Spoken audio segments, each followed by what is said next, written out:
अस्सलाम वालेकुम। तो मेरा जो आज का लेक्चर है वो साइंस के एक ऐसे क्वेश्चन के बारे में है कि अब देखें ना, हम कहते हैं कि science can never provide a final answer or thing, it is only a way of studying them. कि साइंस जो है ना वो किसी भी चीज़ का क्या है कि वो फाइनल आंसर हो सकता है या कभी नहीं हो सकता। It is only a way of studying them कि क्या या हम साइंस को सिर्फ हम स्टडी करते हैं, हम इसको डू जो एग्री, क्या आप इस बात से एग्री हैं तो इसकी हम डिटेल से पढ़ देंगे। It is somewhat rush to assume that the only role of science is to answer the question. कि सिर्फ साइंस का मतलब कि एक इतना बड़ा रोल है कि जो किसी भी क्वेश्चन का आंसर दे सकता है। हाउ, लेकिन कैसे। अब इस स्टेटमेंट को हम समझने के लिए हम इसको डिटेल से पढ़ेंगे कि क्या इस स्टेटमेंट का क्या मतलब है और इसके बारे में साइंटिस्ट ने क्या कहा है। That was true in the days of Newton. Newton के दौर में ये बिल्कुल सच था। When an educated person would have a grasp in outline of all human being knowledge के, अगर किसी आदमी को तमाम इंसानों के नॉलेज के बारे में अगर उसको इल्म हासिल था तो science then filled some one of the gaps left by the deliberations of the philosophers and the theologian.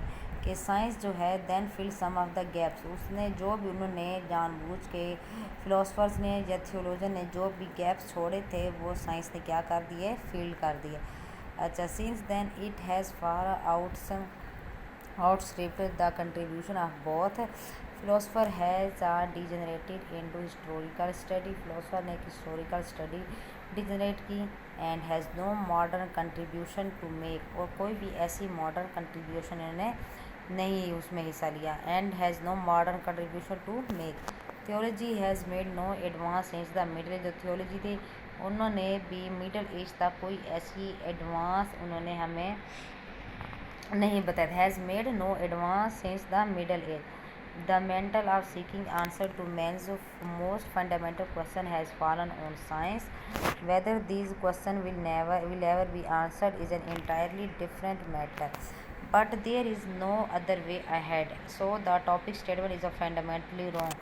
वो कहते हैं कि ये जो टॉपिक है, मतलब जो मैंने स्टेटमेंट बताई, ये फंडामेंटली क्या है, बिल्कुल रॉन्ग। ठीक है, क्योंकि क्या आप देख सकते हैं कि by science of course is meant physics which is fundamental to all studies chemistry. कि साइंस जो है उस वो हमें फिज़िक्स के बारे में बताती है और हमें chemistry, biology, astronomy, Indeed all macro and micro organism, और वो हमें छोटे लेवल पे और बड़े लेवल पे भी इन्वेस्टिगेशंस के बारे में भी बताती है। Physics has defined the laws which keep the universe is a state of equilibrium.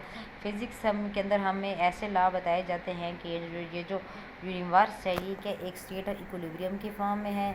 And today seeks and unified theory to account for the space time continuum is necessary to the existence of the equilibrium and the various other dimensions beyond the four kind which are postulated। ठीक है ना।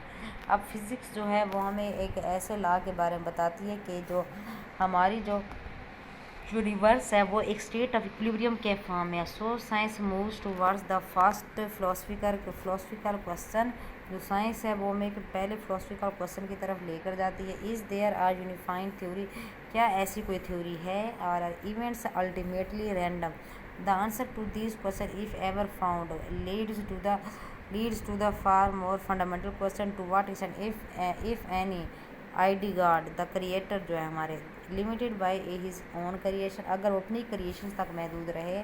The determinism of law place is no scene is to be totally beside the point and belong to a mechanistic view of the universe which can no longer be sustain. के मतलब क्या वो कहते हैं कि जो साइंस है अब वो हमें हर चीज़ के बारे में बताती है, हमें फिज़िक्स के बारे में बताती है, हमें केमिस्ट्री, बियोलॉजी के बारे में बताती है। लेकिन आजकल जो साइंस है वो बहुत ही तेज़ी से उसमें तरक्की आ रही है। Theory which take account into God's freedom.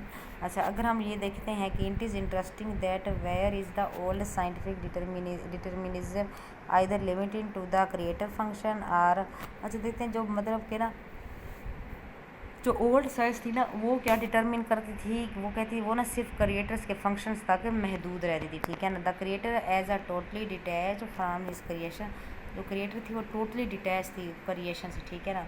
Science today is began forced into a belief in God. It also moved towards an acceptance that the scientific unknown area, the God mankind personal relationship is not only feasible but likely.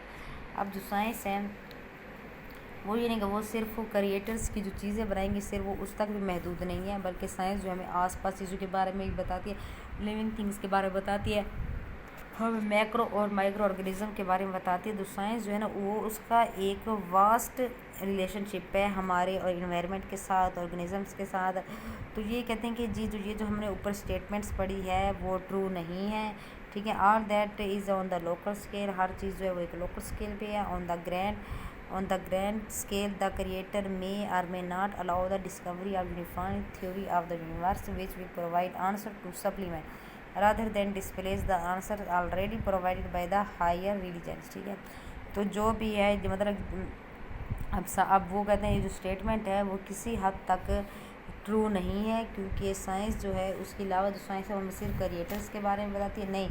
अब तो ये कि science ने बहुत तरक्की कर ली और वो हमें हर चीज़ के बारे में डिटेल से बता रही है। Thank you so much.